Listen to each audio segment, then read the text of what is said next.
요즘 잠을 너무 잘 자고 있는데요. 그래 잘 잤다. 몇 시간 잤냐? 10시간 잤거든요. 잠 잘 자는 게 죄인가? 그건 아니라고 보고 한 2시간 자고 일어나려고 그랬는데 잠을 계속 자게 되네. 자, 여러분 일단은 무드릭 관련해서 7달 기다렸거든요. 근데 보통 이런 이슈가 원래는 한 달에서 한 달 반 정도 지나면 원래 결과가 나오곤 하는데, 근데 무드릭이 유독 늦었고 드디어 이제 FA로부터 기어 나오셔가지고 무드릭 4년간 최대 출장 정지 받을 수 있다라는 소식이 나왔는데, 근데 놀라운 게 뭔지 아세요? 아직 B 샘플 결과 나오지도 않았어. A 샘플 음성 양성 여부에서 양성 존재만 뜨고 거기서 나온 징계만 하더라도 지금 4년이라는 소린데, 이 B 샘플까지 양성이 떠버리면 어떤 결과가 나올지 상상이 안 가고 있고요. 근데 아마 여기서 FA는 기소한 이유가 B 샘플 양성이 떴기 때문에 뭐 기소를 했겠죠? 아마도 그랬을 것 같고. 일단은 무드릭은 여전히 포그바 항소해가지고 18개월 동안 징계를 받을 수 있게끔 가명을 만들었던 모건 스포츠 로펌으로부터 변호를 받고 있는 상황이고, 일단 무드릭은 아직도 고의로 규칙을 위반했다, 약물을 복용했다라는 혐의로 부인하긴 했는데, 고의든 고의가 아니든 약물을 복용한 건 사실이기 때문에 똑같이 벌을 받아야 되는 건 맞고요. 개새끼. 아직도 결백을 주장하고는 있거든요. 고의로 약물을 복용한 적은 없다 라고 말은 하는데, 그럼 약물을 복용한 건 사실인 거잖아. 이러면 뭐 징계 받아야 되는 건 맞긴 해요. 뭐가 됐든 간에. 근데 고의성이 없어도 지금 1년 6개월을 빠져야 되고 지금으로부터 11개월인데 암울하다. 무들이 주급 챔피언스리그 나가면 2억 넘어갈걸요? 10만 파운드인데 챔스 나가면 더 올라갈 수도 있는 형태인 것 같고, 1억 8천쯤 하고 여기서 3만 파운드가 보너스로 추가가 되는 형식인데 2억 초반까지도 올라갈 수는 있네. 2억 3천까지도 상승이 가능한 옵션이네. 근데 이게 어느 정도의 피해냐면, 님들 그냥 엔소 페란데스가 2년 반 동안 그냥 바카요코급 실력만 존나 보여주다가 부상도 한 잔부상 여러 번 달고 나오다가, 그러다가 작년 11월에 갑자기 약물 이슈 떠가지고 지금까지 못 뛰고 있는 거랑 똑같은, 진짜 그 정도 피해임. 그렇게 생각하면 개빡치지 않아요?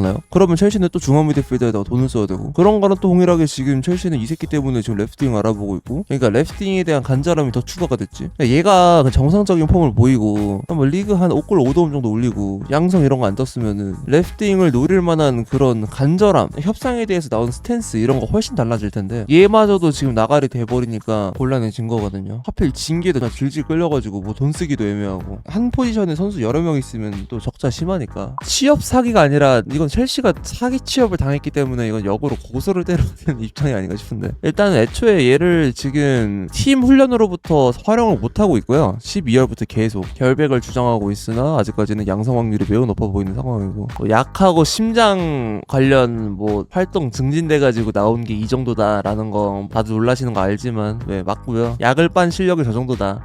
자기 발령도르 소리 듣는 건 개소리고, 그거는 뭐 어디서부터 나왔는지 모르겠는데, 내가 다 감히 추론을 해보자면, 아스날이 예전에 무드릭을 데려올 때 기본급 7천만 유로 플러스 3천만 유로에다가 보너스에다가 달성 조건으로 무드릭이 발령도르를 탈 시에 뭐 그런 식으로 이제 충정 요건을 만들어준 적이 있거든요. 거기서부터 나온 게 아닌가 싶긴 한데, 그건 솔직히 개소리고, 첼시는 일단 딜 구조가 7천만 유로를 기본으로 지급을 하되 3천만 유로가 내가 알기론 그거야, 리그 우승 시. 그래서 조금 더 현실성이 있는 옵션이긴 하죠, 아스날이 내세우는 발령도르 옵션보다는. 그래서 아직까지는 7천만 유로 정도밖에 지불을 하지 않은 상황인데, 나중에 리그 우승을 하게 되면은 이제 총 1억 유로를 지급해야 되는 상황이 오는 거죠. 이거는 무죄라기보다는 징계를 아예 받지 않을 확률을 진짜 사막에서 바늘 찾기 확률로 봐야 될 것 같아. 무드릭이 다행인 거는 저때 8년 할부로 장부 찍는 거, 현금 보내는 거 가능했어요. 그래갖고 첼시가 장부상의 손해를 무드릭으로부터는 별로 보지 않았던 걸로 기억해요, 엔소 페르난데스랑. 그래서 자금 관한 뭐 손해 이런 거는 좀 적고 그냥 족같은 거지 얘에 대해서. 진짜 고소하고 싶죠 얘를. 무드릭 2호 1억씩 못 뛰죠. 심지어 번호까지 강탈됐는데 뭐. 첼시 이거 근데 제 느낌상 이거 주앙 페드로랑 기튼스 둘 다 데려올 것 같다는 생각 들거든요. 요즘 치어는 뭐 이런 스탠스 보면은 왼쪽은 두 가지 유형의 선수, 그러니까 피지컬적으로 진짜 윙어, 그냥 막 속도 개 빠르고 터치라인 딱 붙어있을 때 강점 확실하고 빠따 좋고 따당따당 들어가가지고 슈팅 박 때려가지고 스탯 생산 가능한 기튼스 있고, 공격형 미드필더하고 스트라이커랑 레프트 윙어 모두 다 볼 수 있는 다재다능한 공격수 한 명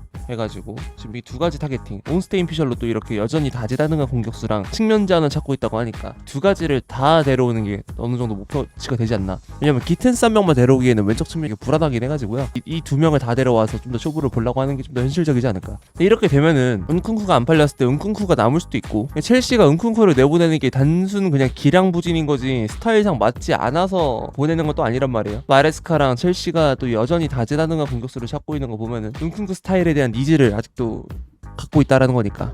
근데 이렇게 될 텐데 기튼스 같은 경우에는 일단 뭐 경쟁자가 없어요. 근데 첼시가 혼자서 비드를 하고 있는 상황이고, 기튼스 또한 첼시 이적만을 원하고 있다라고 소식이 계속 나오고 있기 때문에 웬만해서는 첼시로 올 것이고, 가격이 얼마가 되냐가 문제인 거지. 막 갑자기 뭐 경쟁 붙어가지고 카이세도처럼 막판에 청청부지로 가격이 올라가는 사건이 나올 수도 있긴 하겠지만 웬만해서는 뭐 첼시 올 자원으로 보여지고, 주앙 페드로 같은 경우에는 이제 뉴캐슬하고 경쟁을 떠야 되거든요. 뉴캐슬이 좀 예전부터 많이 스카우팅을 해오고 있고, 그 누구야 키스다운이나 아니면 뭐 크레이그호프 같이 뉴캐슬 1티어들도 계속해서 트윗을 올리고 있는 자원이고, 가격은 대체적으로 5천만 파운드에서 6천만 파운드 선에 형성이 되어 있고, 이 선수 같은 경우에는 레프트 윙하고 공격형 미드필더하고 스트라이커를 볼 수가 있죠. 예를 들면은 막 델랍이나 아니면 잭슨 중 한 명이 부상인데 나머지 하나가 또 폼이 별로야. 페드로를 원톱으로 써가지고 그렇게 좀 커버가 가능하게끔 만에 하나의 경우를 대비할 수 있는 정말 좋은 옵션이라고 볼 수가 있고요. 그리고 시몬스 같은 경우에는 레프트 윙하고 공격형 미드필더, 유사시에는 뭐 볼란치 자원에 잠깐 넣어가지고 공격성을 완전히 강화시킬 수 있는 자원이 될 수도 있을 것 같고, 이런 식으로 노려보는 것도 괜찮을 것 같아서. 근데 시몬스 같은 경우에는 제 생각에 7천만 유로? 아마 페드로랑 가격 차이가 크게 나지 않을 것 같은데, 얘가 바이아웃은 없고 얘도 신사협정보다는 정확히는 라이프치히가 7천만 유로 이상이면 판매 의사가 있는 상황으로 나오고 있네.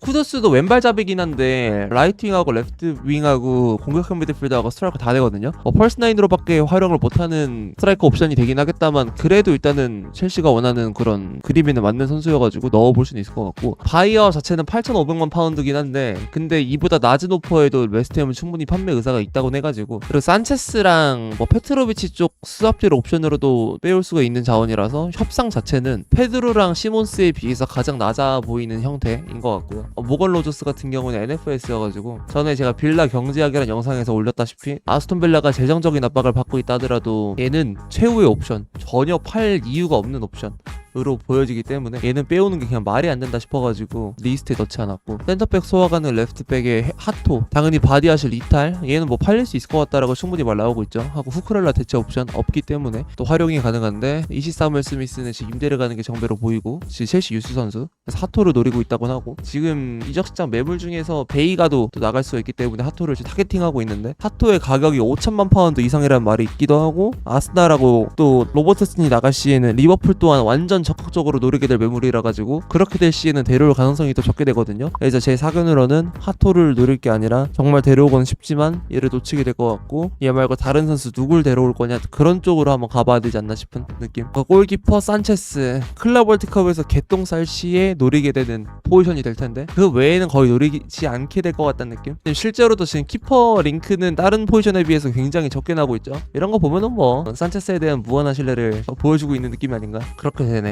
여기서 이 모든 구조를 깰 만한 소식은 레앙이 튀어나온다라는 뭐 그런 일말의 가능성 정도 말고는 뭐 딱히 없을 것 같긴 해요. 기튼스는 레앙 아니면 딱히 막 바뀔 이유가 없고, 호드리구도 마찬가지고, 호드리구 또한 나오게 될 시에는 기튼스 말고 호드리구가 1타겟이 되긴 할 텐데, 근데 호드리구랑 레앙 둘 다 바이언하고 아스날이 채갈 가능성이 높아가지고 첼시는 웬만해서는 웬만해서 기튼스를 노리게 될 것 같아.